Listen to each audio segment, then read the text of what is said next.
ఓకేనా? అందరిది road to ICN అయితే మనది రన్వే టు ఐసీఎన్ అయింది. యాక్చువల్గా ఇది సింగరేణి మిస్టర్ సింగరేణి కాంపిటీషన్కి ప్రిపేర్ అవుతూ నేను ఇది మధ్యలో ఐసీఎన్కి పార్టిసిపేట్ చేయాలన్నది మధ్యలో ఫిక్స్ అయిందనమాట. యాక్చువల్లీ ఏంటి అంటే ప్రతి ఒక్కరిని చూస్తూ ఉంటే వాళ్ళు free time 24 hours free time, ఎవరు కూడా జాబ్ హోల్డర్స్ లేరు మ్యాక్సిమం.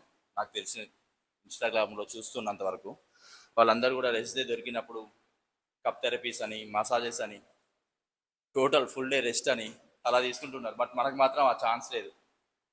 ఇటు 8 hours డ్యూటీ, 4 hours జర్నీ, వాళ్ళని కొడతామా అనేది తర్వాత. బట్ నేనైతే మ్యాక్సిమం చేయడానికి ట్రై చేస్తున్నా.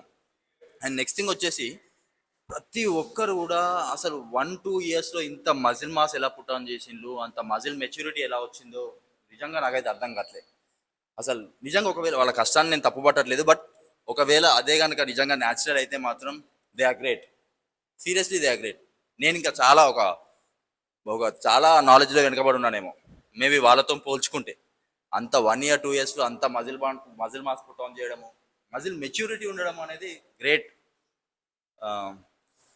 ఇంకా మ్యాక్సిమం 100% చేయడానికి ట్రై చేస్తున్నా.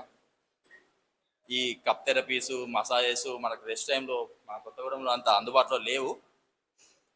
మన రెస్ట్ డే దొరికిందంటే డైట్ సామాన్లు తెచ్చుకోవడం, కొడుగులు తెచ్చుకోవడం, ఈ ఇంట్లో ఫిష్ ట్యాంకులు క్లీన్ చేయడం, ఇలాంటి యాక్టివిటీ ఉన్నాయన్నమాట. But not a problem for me. నేనైతే మ్యాక్సిమం అన్నిటిని బ్యాలెన్స్ చేయడానికే చూస్తా. ఇటు ఫ్యామిలీని, జాబ్ని, నా ప్రియారిటీ జిమ్ని. ఓకేనా? Thank you.